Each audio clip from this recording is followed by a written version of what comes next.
Okay, well, good morning, everyone.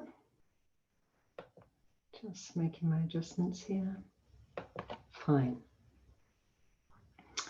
Hope you're comfortable wherever you're at. And yeah, it's good to be together again.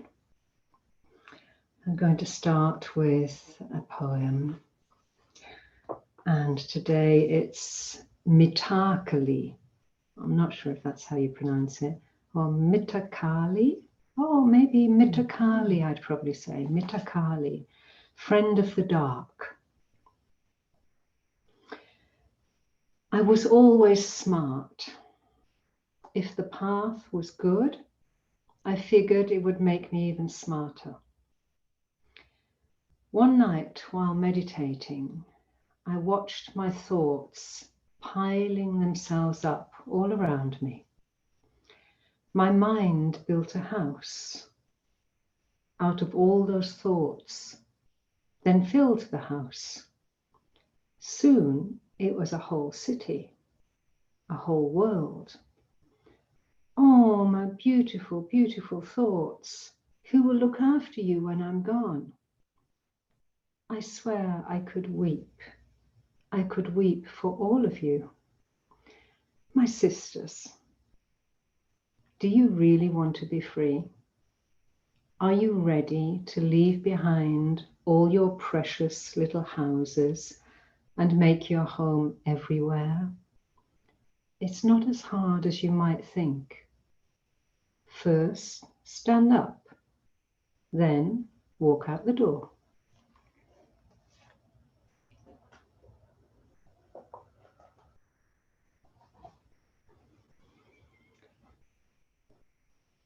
So let's sit for a few minutes, letting those words of Mitakali, just reverberate in our being.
And if it helps, taking a couple of deeper breaths to arrive, to relax, to become more present.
I've had a couple of questions sent in. One question I want to address this morning, I'll do that right now. And the other one, the question about the relationship between Anapanasati and Satipatthana, I'll deal with that Friday morning when I'm winding up.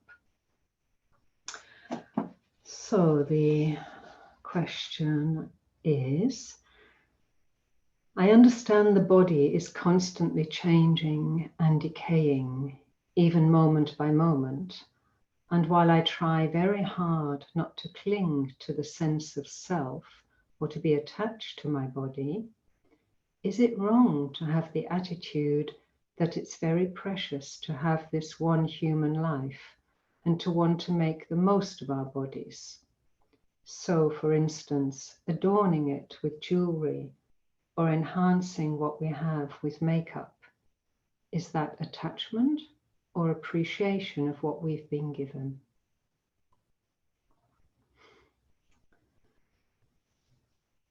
Okay, so in response to the first question, is it wrong to have the attitude that it's precious to have this one human life and to make the most of our bodies?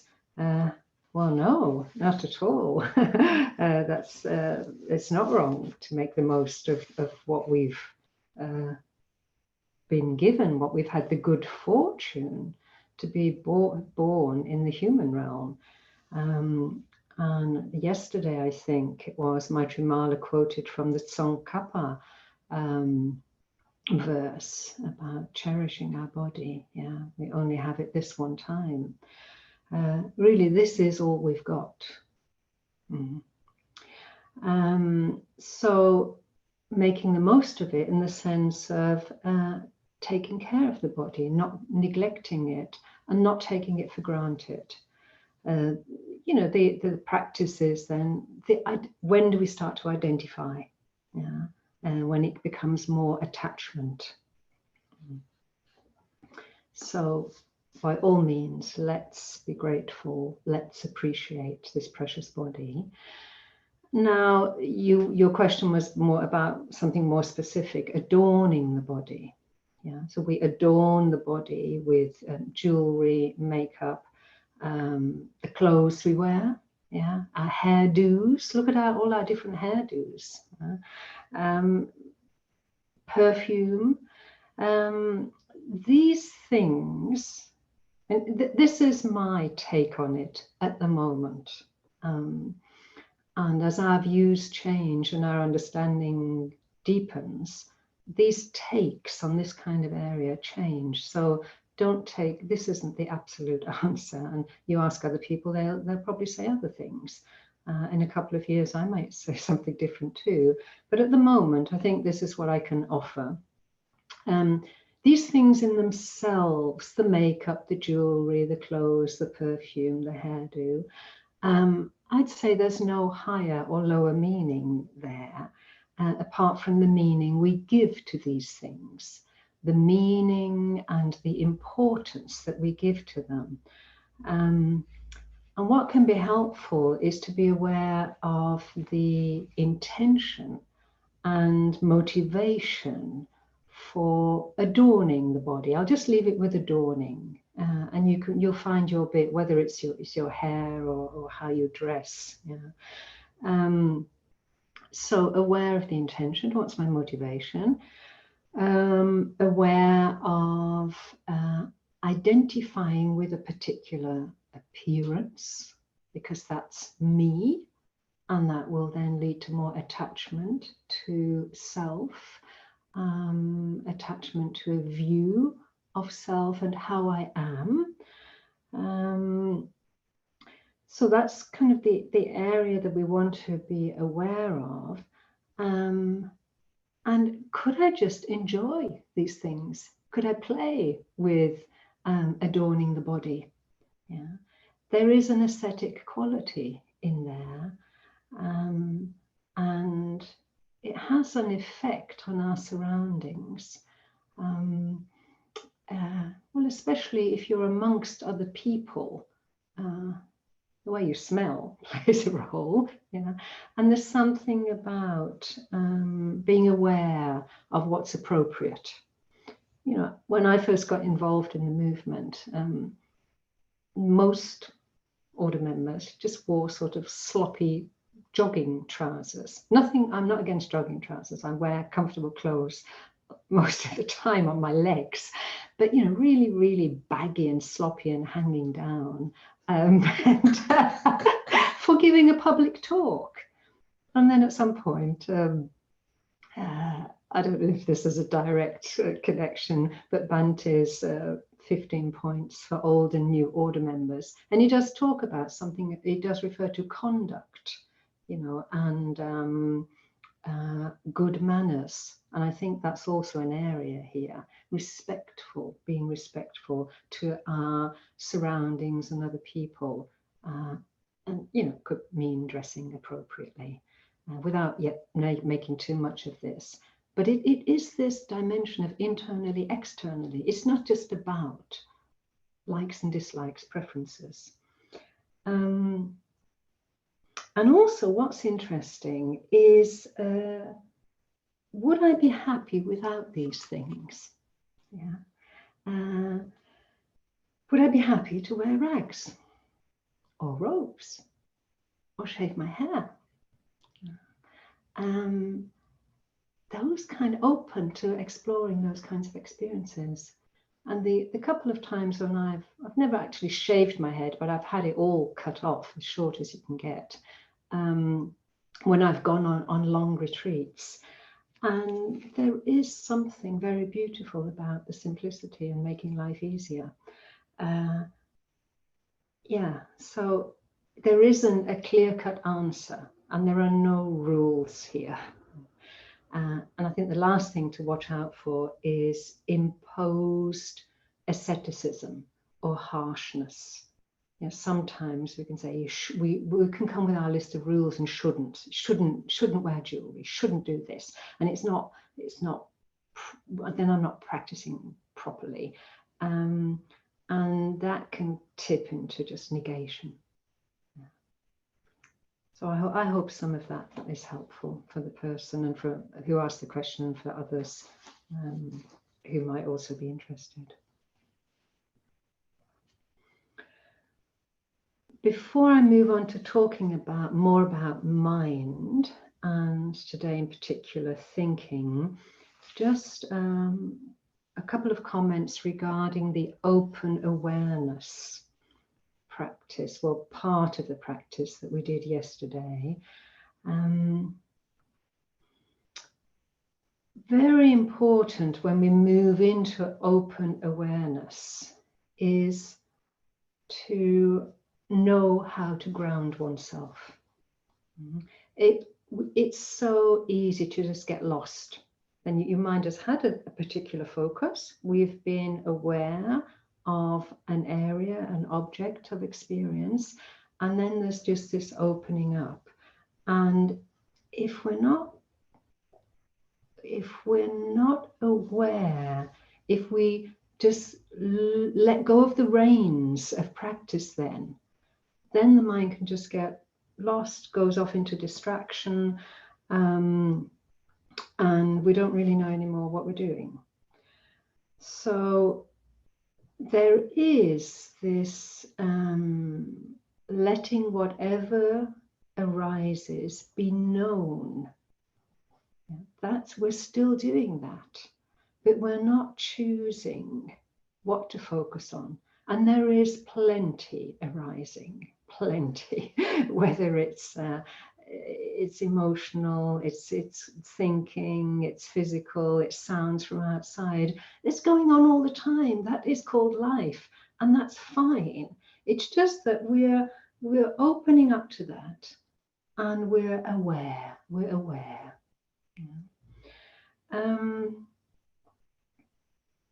And the moment you do get lost, that will happen. You just come back to grounding.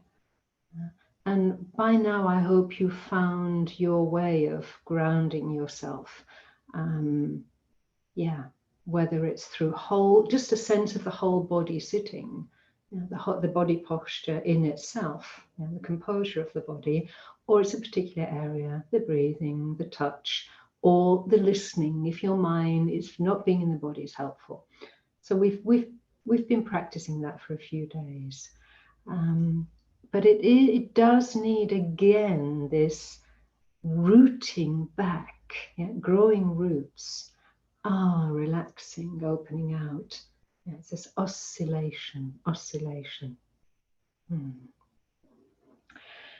And another, if you do need a little signpost so that you don't get lost, you don't lose your way. Oh, where was I going? I've forgotten what my direction is, or what my destination is.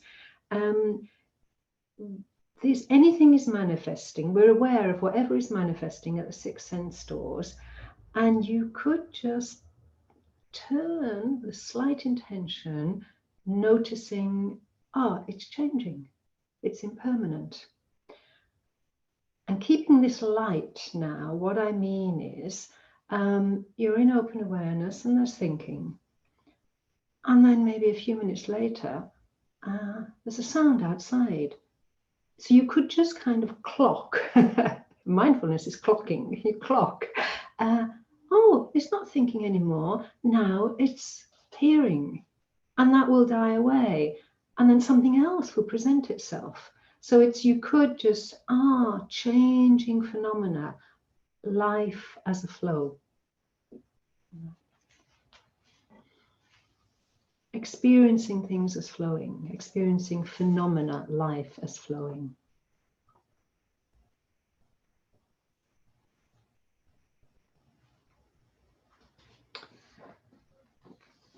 Okay, so we'll spend some time exploring the mind now, a little bit more. Before I move on to thinking, an interesting area of practice regarding the mind are our moods, which also change, as does everything. But you can, in the core, when you wake up in the morning, or just maybe then when you have your lunch, or maybe in the afternoon when you go for a walk, just at periodic moments, do a kind of mood check. So aware of this, it's another kind of background hum to experience. And just noticing you're in a good mood, you're in a bad mood. Being aware of that can be helpful how we go into our day. Knowing that you didn't sleep well and you're tired, or just knowing the tiredness really, can be really, really helpful then to be more aware. I know if I'm tired, or if the mood is sort of, there's some tension, I'm under pressure, I have a tendency then I can be short-term, a bit snappy, I'm not so patient with myself or with others. So having become aware of that mood, I've brought it into the light of awareness, and then I can just pay attention. Because I know if I am impatient or I'm snappy, then I can hurt myself, I can hurt other people, and I don't want to do that. We also have our ethical practice is flowing, is one of the threads of this tapestry we're weaving this week, this tapestry of practice.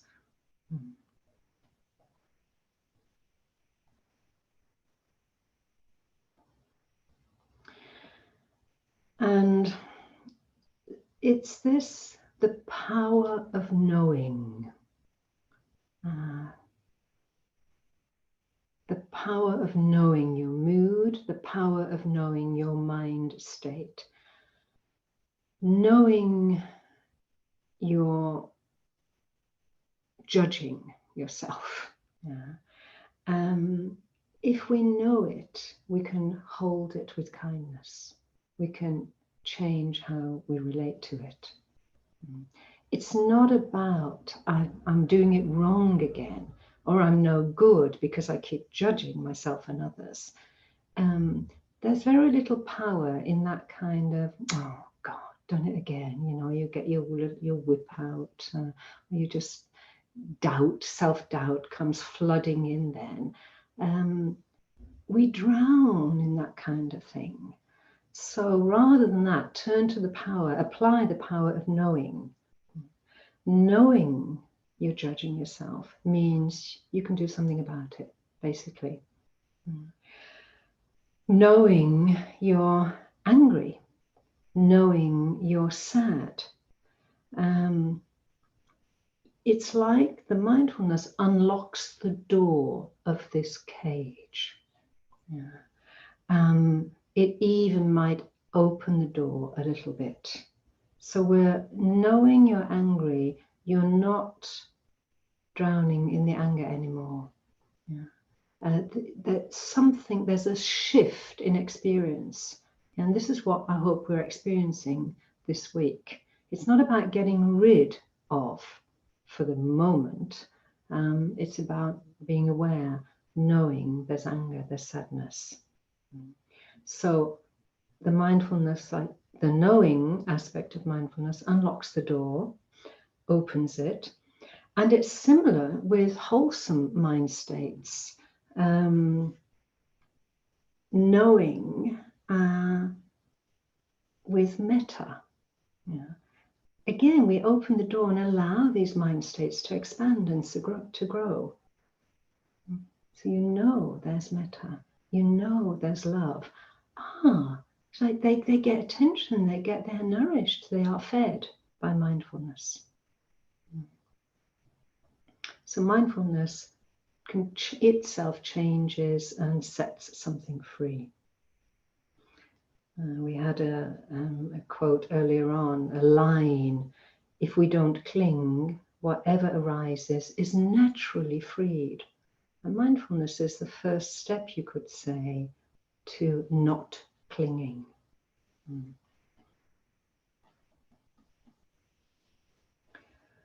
So we're training to relate to the activity of our heart, of our mind, our mental activity differently.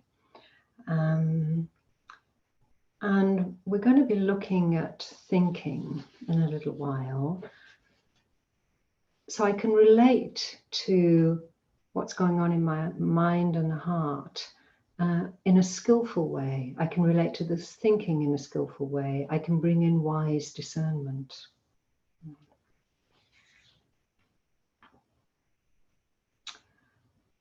Okay, but before we go on to thinking, just want to spend a little bit more time with how we see the mind, what we think the mind is. Not that I know, you know. This is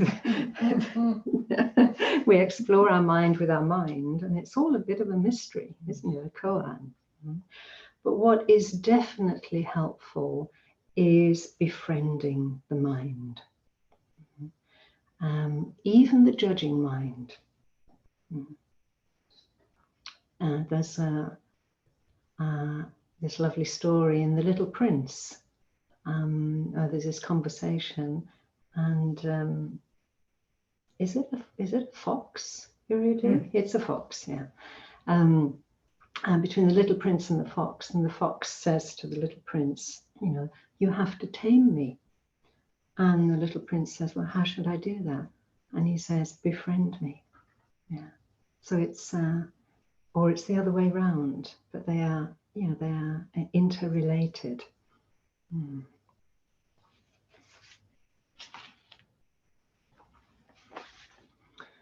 The other thing about how we see our mind, to be aware of seeing the mind as a thing. It belongs to me, it's part of me. I mean, language is not particularly helpful here. And when on one retreat, it's suddenly like dawned on me, I talk about and I refer to my mind as a thing. You know, it's a height of delusion, if you like. That's where, you know, it's mine.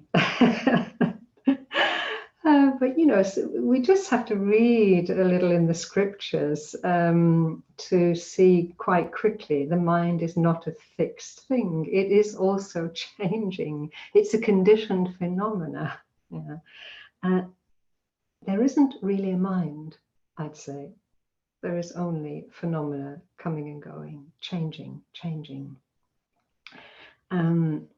The Buddha doesn't actually talk about chitta.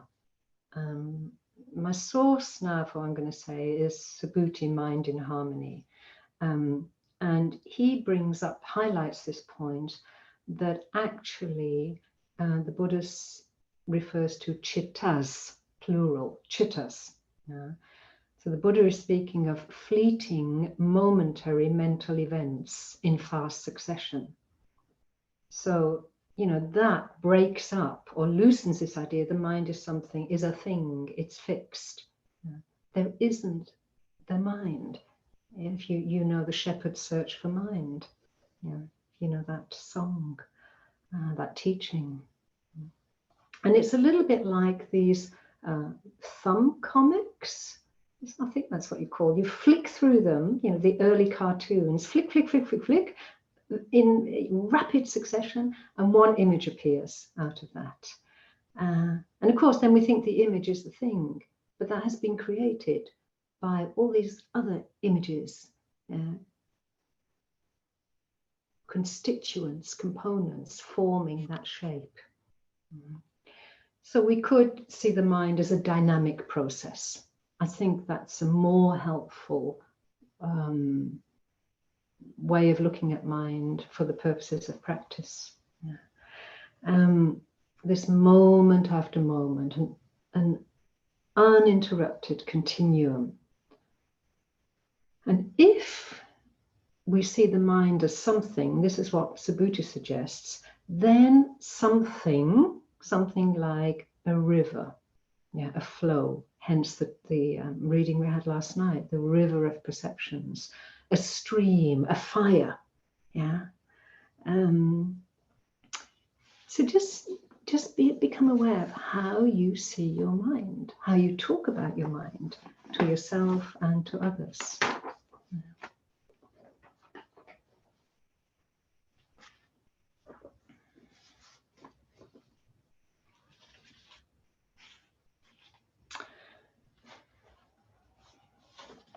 Let's move on. Before I go to thinking, it's really helpful to remember that the mind, as far as Dharma practice is concerned, is the sixth sense. So what does this mean? What does that tell us? The sixth sense. The eyes see. The ears hear, the tongue tastes, the mind knows, it cognizes. That's its job. That's what it's meant to do. So great. Without that, we wouldn't be able to be creative. I wouldn't be able to give a talk like this. We wouldn't be able to communicate. So it's a fantastic resource. It's a fantastic sense. To value our mind, even to value kinds of thinking. So thinking in itself is not a bad thing, and our practice is not to get rid of thinking. And if you do think, if you notice you're thinking, just notice you're thinking. It doesn't mean we need to worry about it or think there's something wrong. I'm doing something wrong. Be aware, I'm shooting the second arrow there.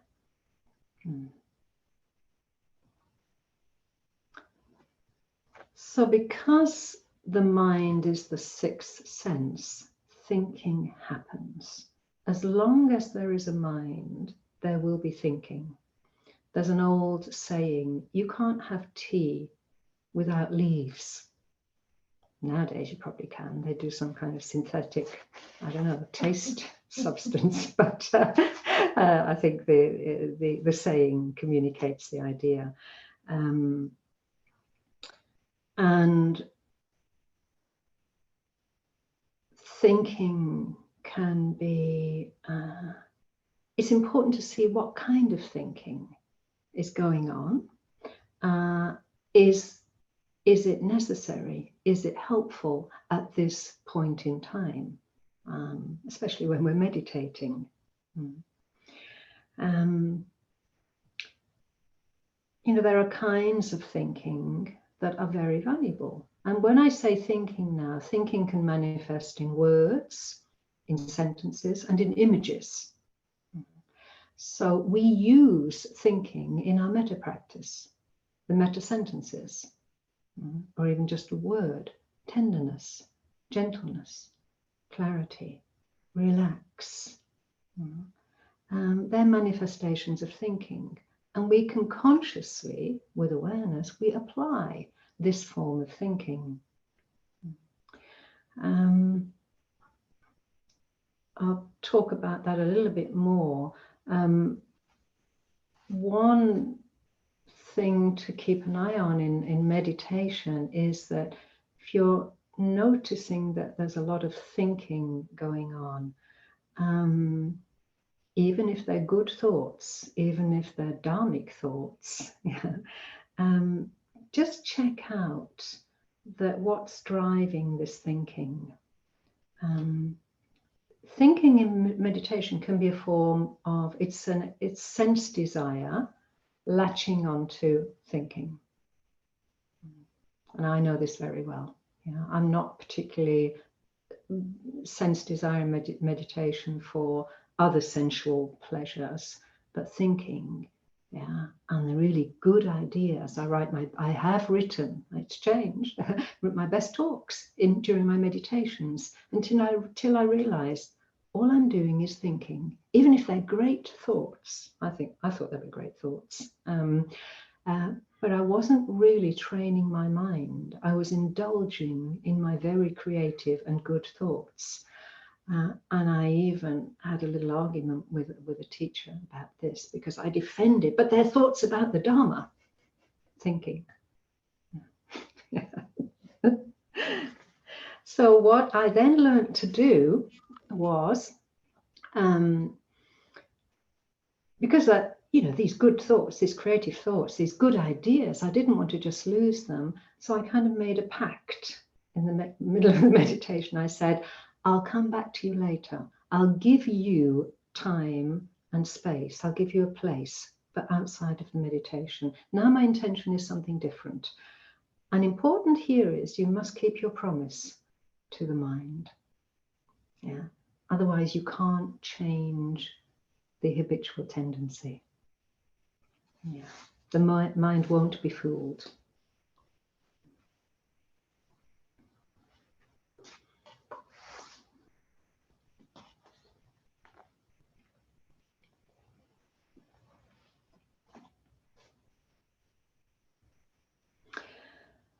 So with regard to thinking, then, there are all kinds of thinking, the running commentary, recurrent thoughts, thoughts that have nothing to do with where we are now. What's really, really helpful here, and I'd say vital, is to look at the thoughts rather than looking from within the thoughts. This is one of Vijayamala's favorites that she always stresses. So we're looking at thought. This is an interesting phenomena. So I'm changing my relationship then. I'm not looking out from within the thought. Then I'm lost in the content. So it's look directly at your mind. Look directly into the mind. And rather than getting caught up in the storyline, the running commentary, you could look at what the mind is doing. And the first step here is, you're aware there's thinking. We could be more specific about this. And this is to recognize and acknowledge actually what's the activity. And the activity within the thinking might be planning, fantasizing, worrying, comparing, judging, justifying, analyzing, interpreting, explaining, doubting, yeah, questioning. There's a whole, yeah. You know it all, I don't need to tell you. And there's value in this because, first of all, again, the power of the knowing could just interrupt that flow. Yeah, you identify, I'm worrying. And the other great benefit is by naming what the mind is doing, you'll notice over time a tendency of the mind. A strong tendency of my mind is worrying. Before, I wasn't really aware of this until someone pointed it out to me in doing this practice, that the kind of questions I'd ask, the kind of where I get my teeth into, it was an expression of worrying. So I started to explore this and to see, is there a tendency to worrying? And there was. And that was just so liberating. It's not that I don't worry at all anymore, but I see it much sooner and much clearer. And then you can do something about it. There's a method a traditional method that you can use here. You notice, well, the first thing would be it's labeling, the method is labeling. So you would label just internally, very simply, thinking. Or in my case, then I'd label worrying. It's traditional to think it, say it twice, to note it or noting. You note it twice, has more effect than just sort of, thinking. It's kind of brushing it off a bit then, but you say it twice and it lands a bit more.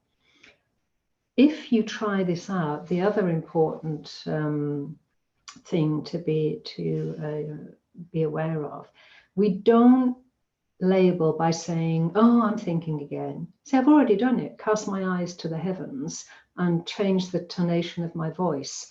And I've got my beating stick out there. So we take out this, I am doing this, or I am not doing that. We take out the I, the my, the mine, thereby weakening the identification as this is what I do all the time. And then the door's wide open, for self-doubt, for undermining ourselves, for beating ourselves up. And also we take it then less personally. And it can feel a bit strange, it can sound a bit artificial, thinking, planning. But this is practice. It's a training device. So it doesn't have to be normal, what is normal, what is natural. If it's helpful, we use it. So we're taking things less personally. We're creating this distance between what's happening and ourselves. So this creating a gap, if you like, to have some space to maneuver, to reposition myself to these thoughts.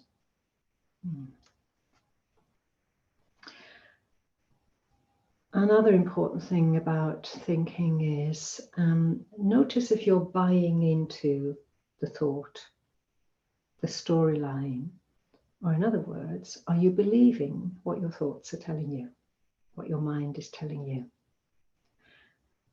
Our thoughts only have the power we give them. We don't have to believe them. And this was another thing. It was revelationary for me. I thought the mind is everything. So what's going on in the mind? It must be really, must be true. It's not. The mind throws up all kinds of rubbish, yeah, and shameful thoughts. Yeah, the mind can be shameless. So again, see it for what it is, but don't get identified with it.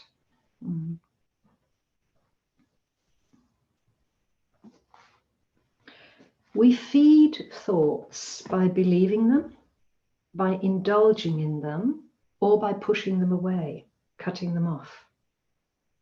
That's interesting, isn't it? We feed them by believing them, indulging, pushing them away, or cutting them off. They won't have it. They won't just be cut off. Somewhere in the Pali Canon, there's a line where it says, this is with regard to believing our thoughts, whatever we conceive, the truth is ever, again, whatever we conceive is ever other than that. Whatever we conceive is ever other than that. It's all about perception and then what we make of it, and then we believe that is how things are.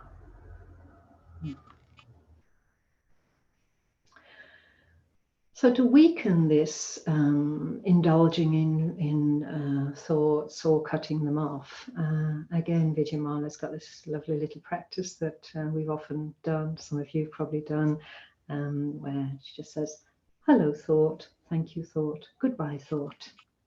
It's this kindly acknowledging, I know you're there, but thank you very much. I'm not going to sit down and have a coffee with you now. So it's the power of knowing, acknowledging, and then the wise decision. That's the practice. Yeah? Aware, acknowledging, kindly, making a wise decision. If there's a recurrent thought or thoughts that have some emotional weight, it's possible, it's very likely, there's something that needs to be given more attention in your experience. So again, I think it would be good to not to try to solve that in the meditation, or for the umpteenth time get sucked into it again. It's the same procedure, really. Becoming aware of it, this emotion, thoughts around, that's probably got thoughts around that have an emotional weight, emotional impetus, becoming aware of it, not acknowledging that, and then setting time aside to attend to this area, to really have a look. When you're in a safe setting and the conditions are right, or you've got the support you need, to see, is there something here emotionally, psychologically, that I need to attend to, or that I need help with.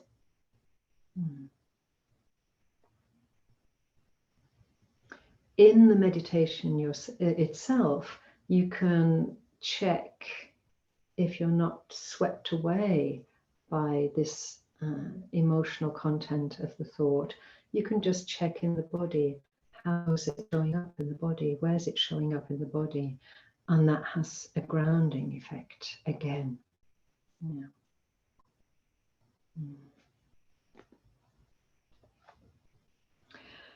So, I've said this probably 100 times already this week, but it's all about how we relate to our thoughts. And this relation to the thoughts can be changed.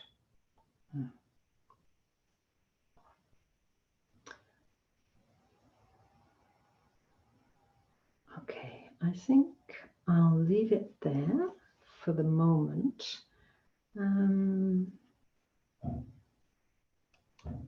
Perhaps one last thing before we do a meditation on thinking.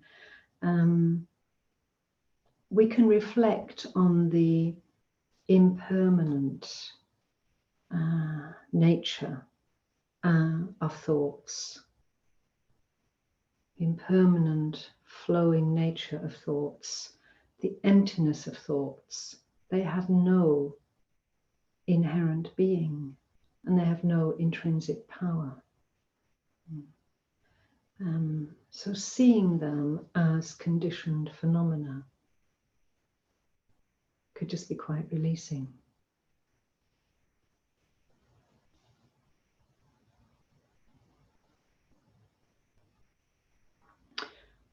Okay, one final thing then before we meditate.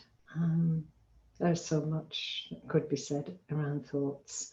But this is an experience I also had regarding kind of disidentifying from the content of the thought. I heard a teacher say, the thought of your mother is not your mother. What? What? Yeah, it's my mother. It was just the whole attachment and identification welled up. And it really took me some entangling there to realize the thought of your mother is not your mother. So with our thoughts, we're kind of creating a second reality. Yeah. It is not the reality. Okay. So let's set ourselves up for meditation.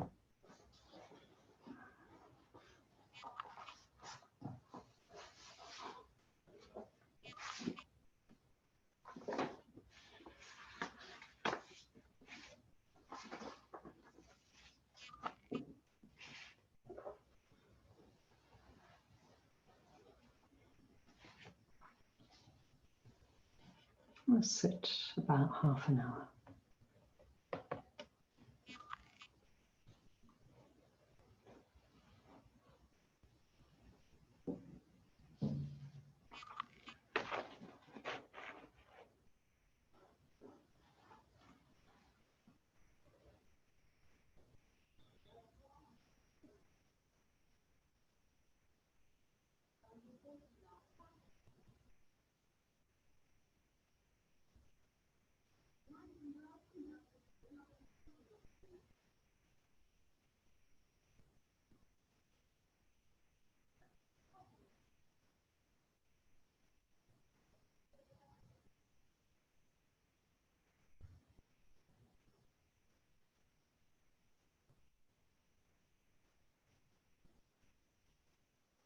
Beginning by relaxing.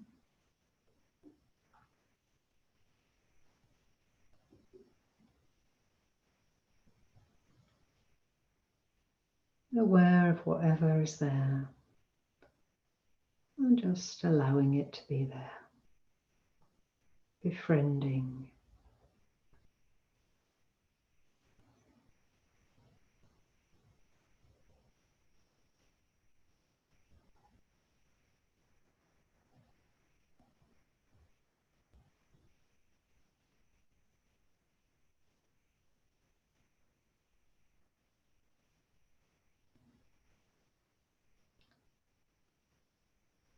And take your attention to the lower half of the body, or the parts of the body that have contact with the earth.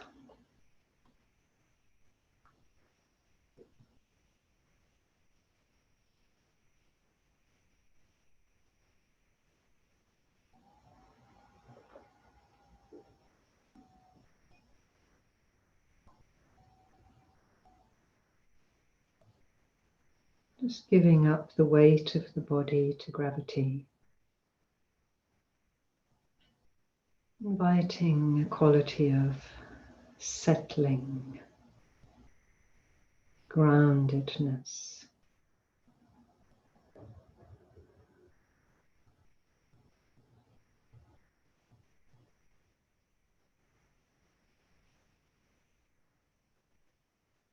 Softening any holding or tension in the legs, in the buttocks, in the belly area, or in the back of the body if you're lying.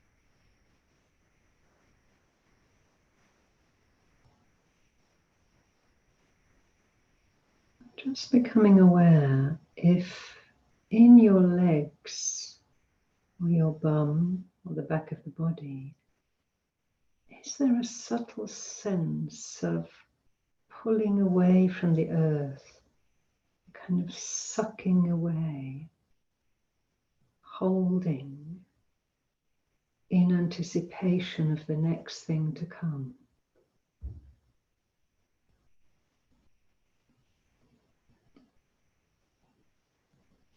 Noticing that can help us to really ground more.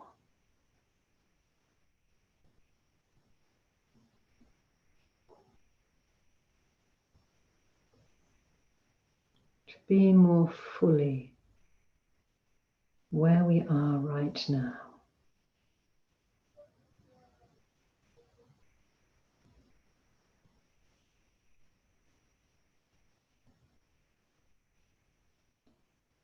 And relaxing into that, into this present moment.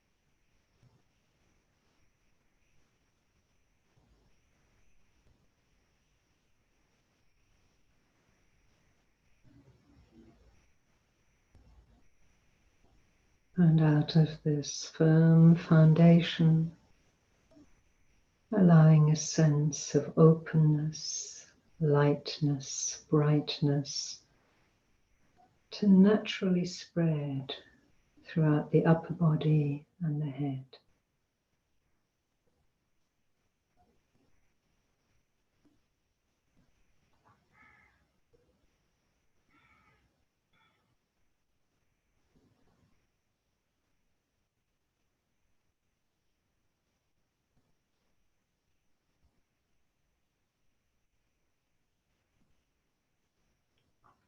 Connecting with that golden thread from the crown of the head, reaching up into endless space, the vast blue sky.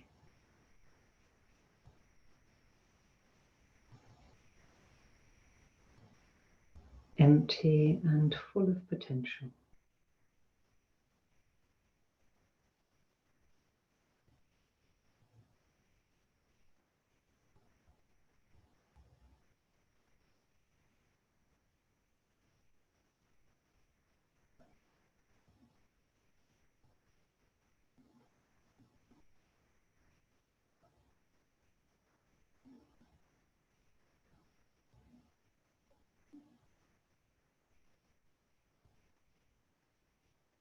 And again, relaxing any areas of habitual holding, tension in the face, the shoulders, the back, the belly.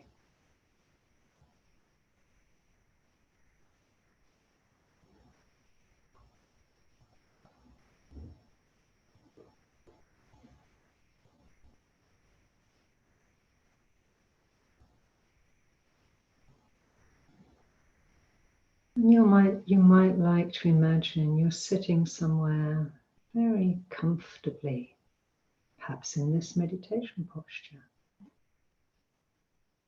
in a scene you feel really safe, at ease, perhaps looking out across the ocean or into the clear blue sky. Allowing the mind to relax too.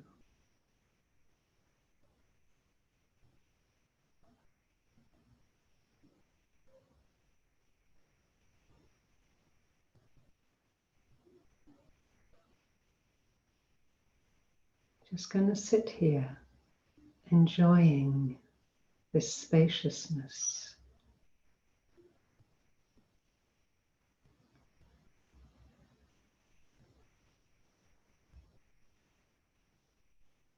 Probably sooner or later, thoughts will occur. They'll just pop into the mind as they do. So let's notice if this thought is about the future, or about the past, or about what's going on right now in the present. That's all.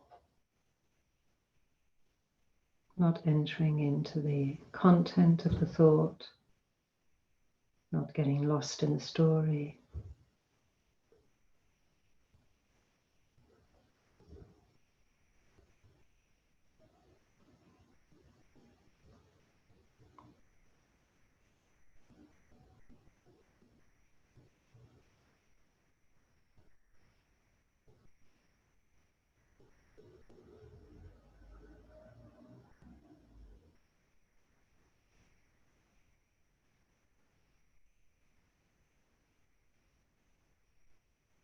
There's no need to look for the thoughts. Most likely they'll come. And then knowing there's a thought, just looking at it with interest. Is it about the future, the past, or the present?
And if you do get caught up in the storyline, spinning it out. Just notice that. That's fine. That's the practice. Smiling knowingly, I've seen you. And relax again. Ground the mind again. Come back home and look out into space.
And relaxing again.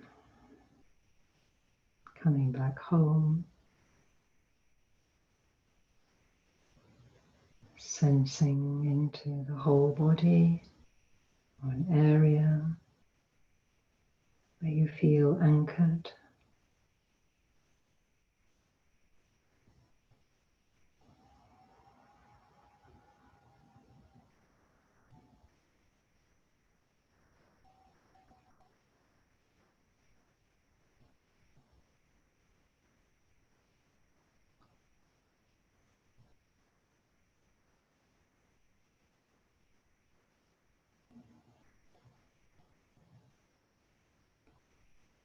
And now let's pay attention to the kind of thoughts, not the content,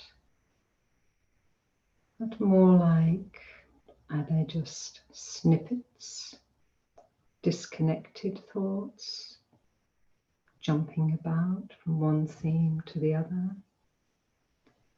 Or are there trains of thoughts?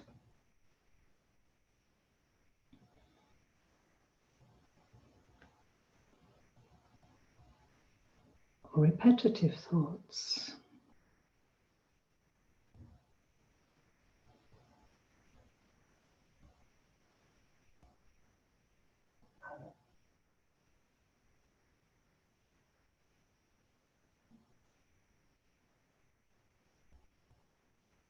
Curious from a place of relaxed, aware receptivity.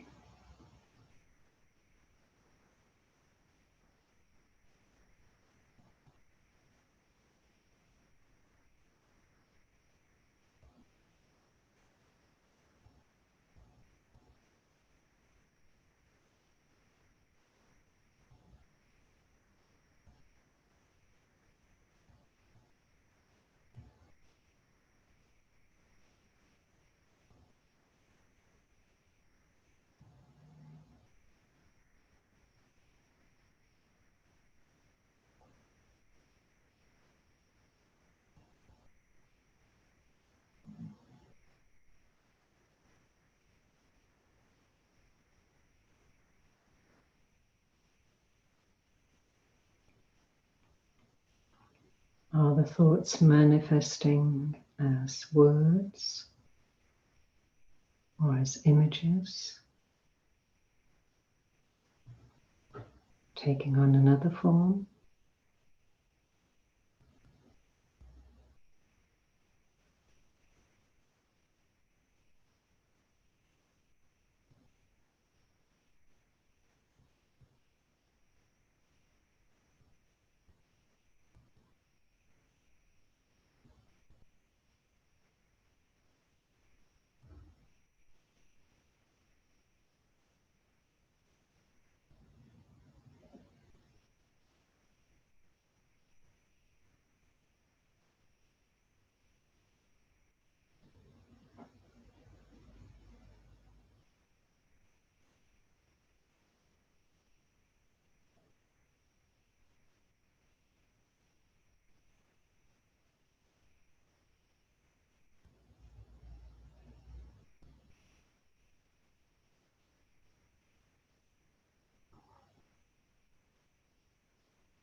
All the time letting the thoughts float by like clouds in the sky or a wave on the ocean. It's playing itself out without getting hooked into it, while noticing what kind of thought is it.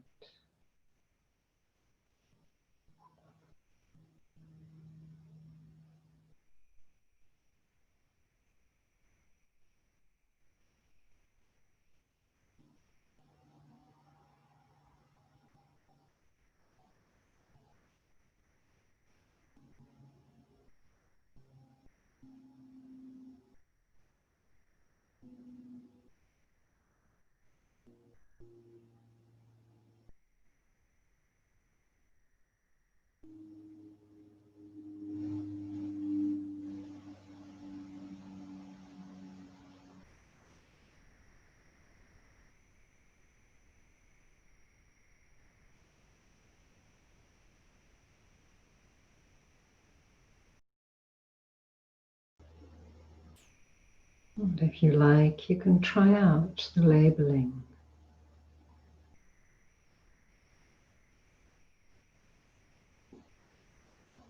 Just naming, planning, dreaming.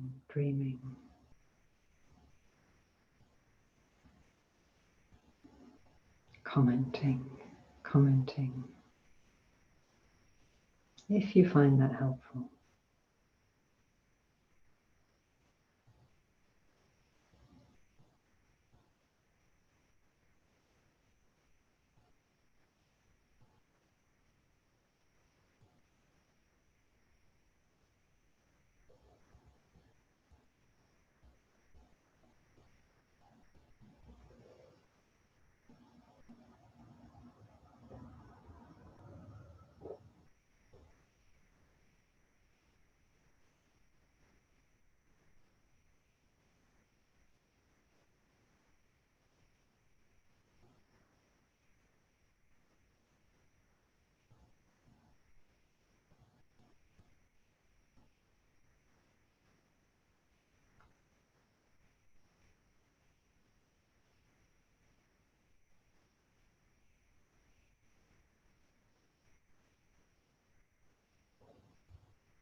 And we keep relaxing into open awareness.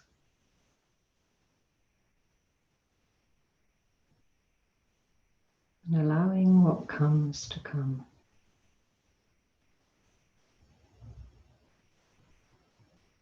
And if it's a thought, getting a bit interested by looking at it in this particular way.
Relaxing again, grounding.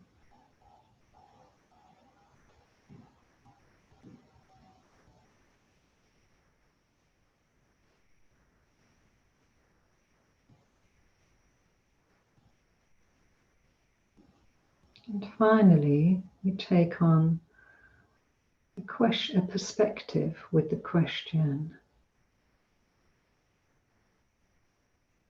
how much are these thoughts about me? I, me, mine. Just being curious.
And careful about drawing conclusions. If we do find thinking is circling around me,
And now relaxing completely,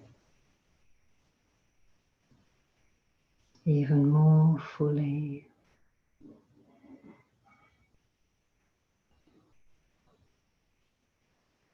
Letting go of any kind of task, wanting to find something out. Just allowing yourself to be.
Okay, so let's have a break now, and we'll come back at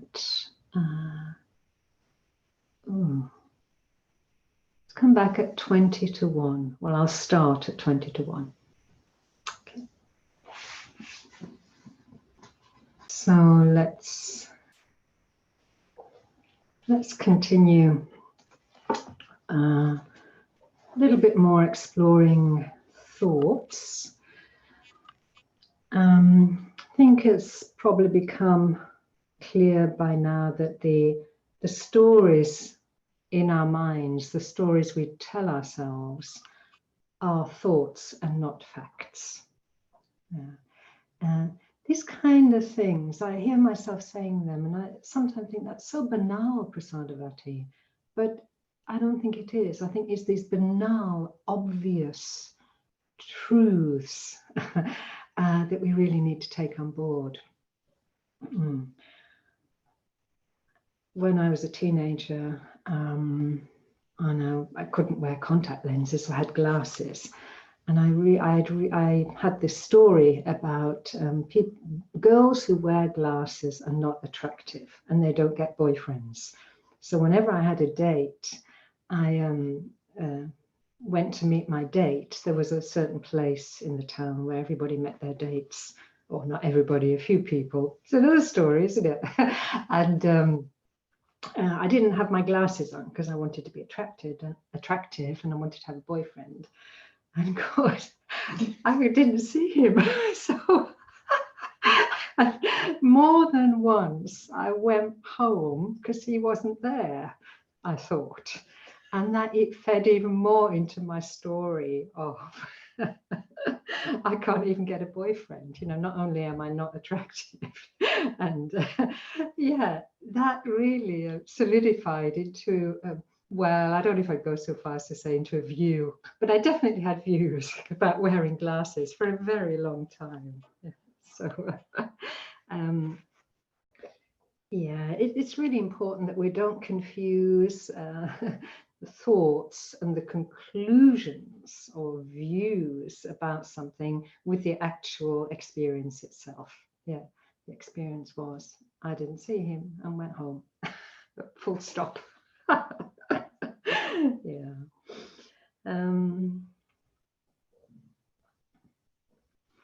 Okay, so I'm going to talk a little bit about papancha.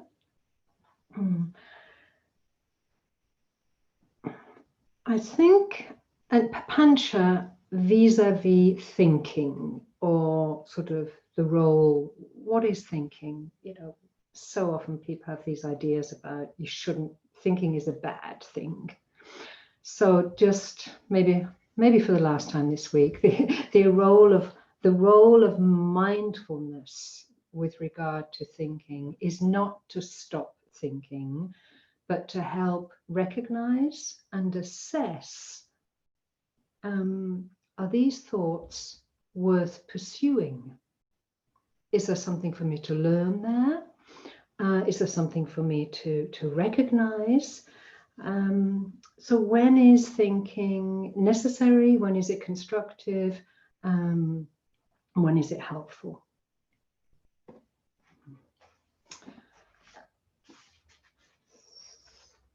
I'm sure we all know, are familiar with, from direct experience, papancha. Papancha, this proliferation, ausufern auf Deutsch, this proliferation and projection of the mind that gives rise to perceptions, notions, ideas that overwhelm and victimize a person. So papancha is not a healthy thing in the long run. It's not going to help to free our mind. And that's the first really important thing to really realize about papancha. Papancha has an element of distortion, distorting our perceptions, and then leading to false assumptions, speculations, false assessments and conclusions. Yeah. And Vajradevi likes to say, this is the work of ignorance. Assuming, speculating, it's all the work of ignorance. And papancha, because of this, is the cause of a lot of conflict, disagreement, and arguments. Many years ago, when I came across the Honeyball Sutta, which is the sutta on papancha, I remember listening to a talk by Subhuti. At the time, he was working with the gypsies, doing a lot of work, practice, going to Hungary, gypsies in Hungary. And there was conflict, disagreement, and he did this fantastic exploration of the Honeyball Sutta to help them, to give tools with regard to conflict, holding on to my point of view, holding on to how I think it is and see it. Yeah, there we are again in the deluded thoughts and the story we've really decided on, that's how it is. And then our friend has a completely different story, and there's the conflict. So it's it's a vital area of practice. And I'll just read you the relevant lines from the Honeyball Sutta. Honeyball Sutta is in the Majjhima Nikaya, number 18. The other reference must have been yesterday about what the mind dwells upon becomes the inclination of the mind, is the sutta following that. In Majjhima Nikaya number 19 on two kinds of thought. The very rich sources to go back to and to reflect on.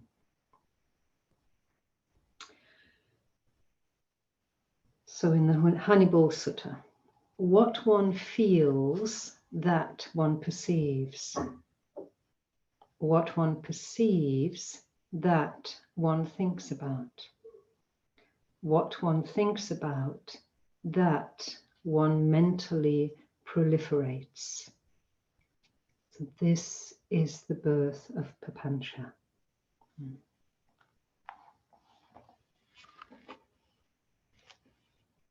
So there's this direct connection to, there's Vedana, there's feeling, there's perception, and then there's the cognizing, and then comes this, feeding, leading to, I know what it is. and getting stuck in it. Papancha has a kind of magnetic stickiness to it, and it gets thicker and thicker the more you just lose yourself in it. That's a little bit extreme, but it can sometimes feel like that. You know, I remember, or I know meditations, I sit down to meditate and it's all ready to go. And then about, I don't know how long in, after a while, I realize I haven't even started because my mind's already gone off on a papancha trip. And, you know, I haven't landed in my body, I haven't really arrived. I haven't made an intention for the meditation. It's just sat down, okay, and whoosh, off. I don't think I'm the only one doing this. But the thing is, then there's this moment of realization, you know, when awareness lights up.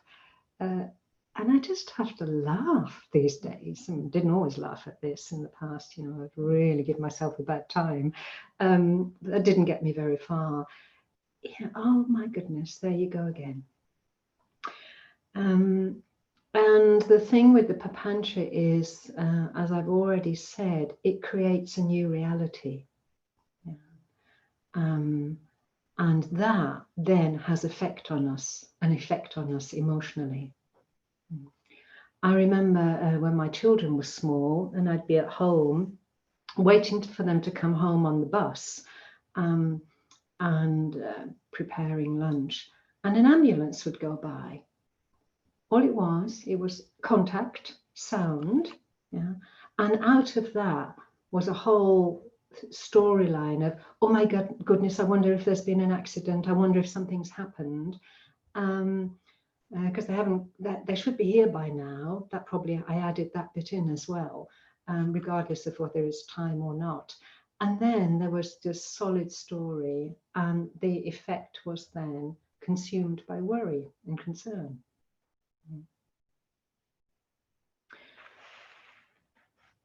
So papancha does not come from wholesome states of mind. Papancha is born out of different manifestations of aversion, craving, delusion, confusion.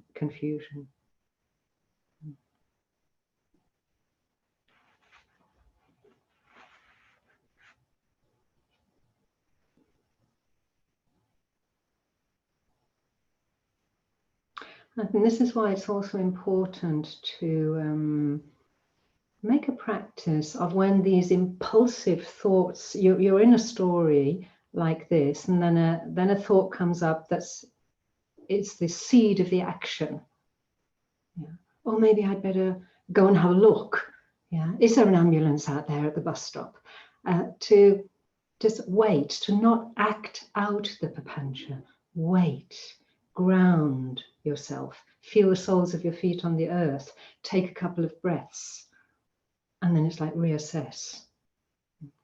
Very often when I'm immersed in something, even doing some study or preparing a talk, I just notice the effect of standing up, even going to the bathroom, or just standing up looking out the window. It's like, something opens up and there's a freshness, and I go back and engage with the same situation but in a different way. And when papancha is at work, the perceptions that have been sparked off there are feeding the underlying tendencies to defilements. So they'll be feeding the push, pull, the craving, aversion, yeah, the don't know, yeah, the attachment and the identification. There's a lovely description of how we hook in, yeah, the mind reaching out, hooking in, like catch a fish, and it's an awful image, really, isn't it? Sharp hook in its mouth. But anyway, it's hooked in, and then you're caught. Yeah. if the mind is not caught up in papancha, the perceptions no longer awaken the dormant underlying tendencies to defilements. It's not that, oh no, papancha, so I've got rid of the defilements or the tendencies, the underlying tendencies, but they're not awakened. That's important. Basically, it boils down to the practice of, am I perceiving with mindfulness or without mindfulness? Yeah. If we're not mindful of perception, then we'll be sucked into reactions or reactivity.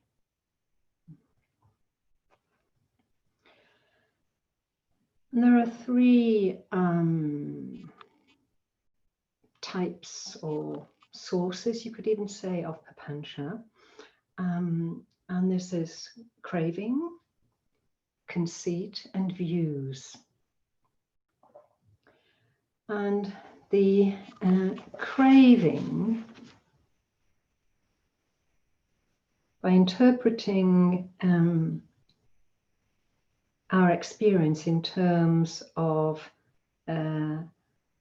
mine, I make something mine, and that will strengthen the craving. Yeah. Or I see something as I, that strengthens the conceit.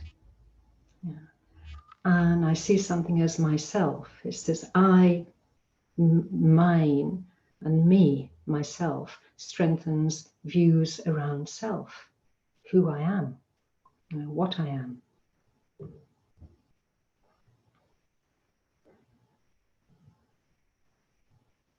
You could just watch out for that. And finally, someone did ask me a question about the difference between papancha and good ideas or creative thinking. I know you're listening, so maybe you've already answered the question yourself. And I hope it's become clear that there is a place for clear thinking, for creative thinking, for good ideas. The question is, are they driven by defilements? Yeah. Are they driven by I, me, mine? Is there an attachment there? Is there an obsession there? And how much am I identified with these good ideas? Yeah. Identified with or dependent on for my self-worth, yeah, that these good ideas manifest. So it's not about clear thinking is vital. Many years ago we had seminars on clear thinking in Triratna, and Bhante is very important, and creative thinking too. So it's again, it's how we're relating to these things.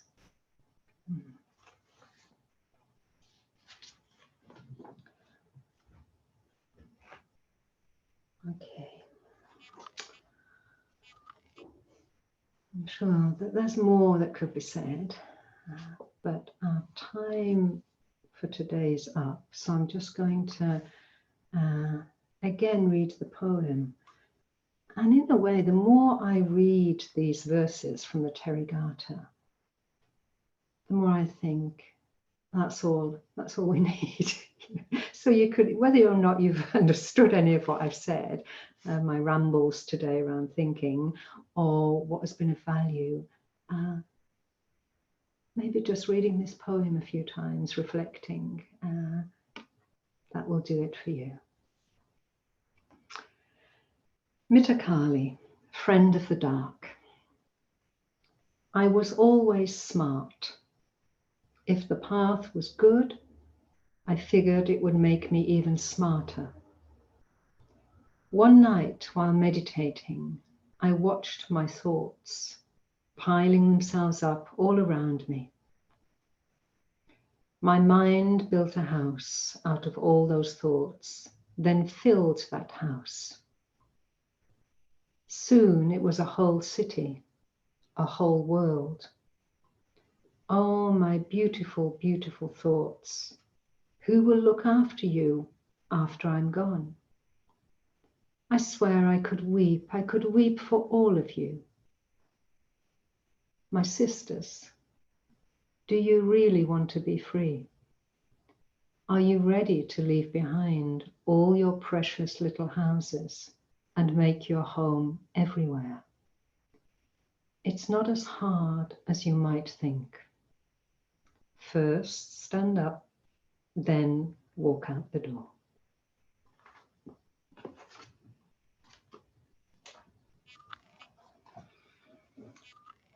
So, have a good day. Enjoy. See you later. Bye-bye.